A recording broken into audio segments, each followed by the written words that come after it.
कोई एक मरीज़ एक ही प्रकार की सर्जरी के लिए कहता कि वो मेरी सर्जरी बहुत अच्छी हुई और मुझे कोई दिक्कत नहीं है और बहुत ही कामयाब ऑपरेशन रहा, लेकिन वही सर्जरी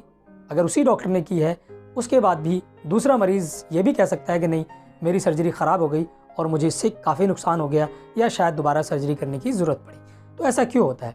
उसका मुख्य कारण ये होता है कि सर्जरी के बाद हम इग्नोर कर देते हैं कुछ लक्षणों को जिनको हमें ध्यान रखने की ज़रूरत होती है, और इस वीडियो में मैंने आपको वही 5 लक्षण बताने की कोशिश की है जिससे आप अपने आप को बड़े खतरे से बचा सकते हैं। तो ये वीडियो उन लोगों के लिए बहुत ही जानकारी भरा होने वाला है जिनकी या तो अभी सर्जरी हुई है या वो सर्जरी का प्लान कर रहे हैं। तो शुरुआत करते हैं उन लक्षणों के बारे में जो जनरली अस्पताल से छुट्टी होने के बाद मरीजों को आते हैं और मरीज़ इग्नोर कर जाते हैं और बाद में ये खतरनाक रूप ले लेते हैं।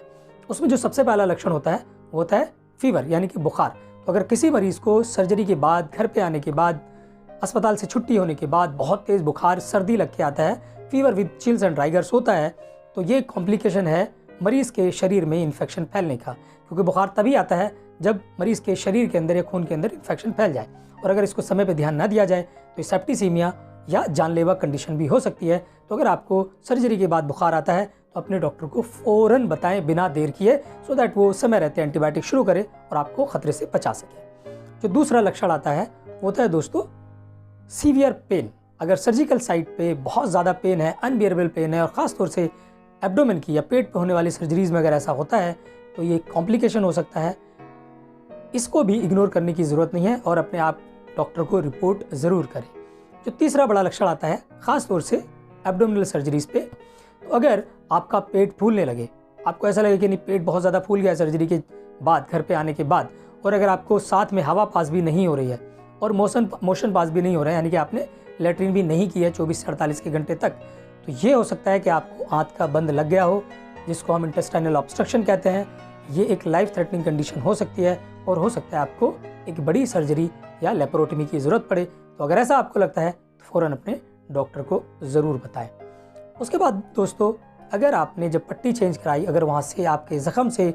पस आने लगे, नॉर्मल सा खून आना कोई बात नहीं है पहली ड्रेसिंग पे, वो नॉर्मल चीज़ है, लेकिन अगर ब्लड बहुत ज़्यादा आता है तब भी ध्यान देने की ज़रूरत है। और अगर पट्टी पे पस आए, वहाँ से डिस्चार्ज होने लगे, तो ये जो इंडिकेशन होता है वो सर्जिकल साइट इन्फेक्शन का इंडिकेशन होता है, यानी कि जो आपका वुंड है उसमें इन्फेक्शन फैल गया है, और अगर आपने समय पे ध्यान नहीं दिया तो इन्फेक्शन आपके पूरे शरीर में फैल सकता है। तो इसको भी आपको समय रहते अपने डॉक्टर को बताने की ज़रूरत है, सो दैट वो अच्छे तरीके से फिर से आपकी ड्रेसिंग करे, वुंड को क्लीन करे और आपको प्रॉपर एंटीबायोटिक शुरू कर पाए। और जो 5वां बहुत कॉमन लक्षण होता है, घर पे आने के बाद मरीज़ को, बहुत से मरीज़ों को 24 घंटे से 48 घंटे तक भी यूरिन पास नहीं होता है, पेशाब नहीं होता है, तो ये एक एनेस्थीसिया का या बेहोशी की दवाई का कॉम्प्लिकेशन होता है। अगर ऐसा भी होता है तो अपने डॉक्टर को बताएं। हालांकि ये ठीक हो जाता है, मगर अपने आप के डॉक्टर को बताना ज़रूरी है ताकि कोई कॉम्प्लिकेशन ना हो जाए। तो मुझे उम्मीद है ये वीडियो उन लोगों के लिए बहुत जानकारी भरा रहा होगा जिनकी अभी सर्जरी हुई है, या जो अस्पताल से छुट्टी लेकर घर पे आए हैं, या जो सर्जरी अपना प्लान कर रहे हैं। दूसरी तरह की सर्जरीज़ में अलग अलग तरह के कॉम्प्लिकेशंस होते हैं, बट ये कुछ जनरल सर्जरी से रिलेटेड मैंने चीज़ें आपको बताई। तो अगर आपको ये वीडियो अच्छा लगा हो, जानकारी भरा रहा हो, तो इसको लाइक ज़रूर कर लें, कमेंट ज़रूर करके बताएं और वीडियो को शेयर करें। अगर आप चैनल पे पहली बार आए हैं तो चैनल को सब्सक्राइब करना ना भूलें, बेल आइकन का बटन भी दबा लें, सो दैट आपको ऐसे इन्फॉर्मेटिव वीडियोस का नोटिफिकेशन टाइमली आता रहे। Thank you.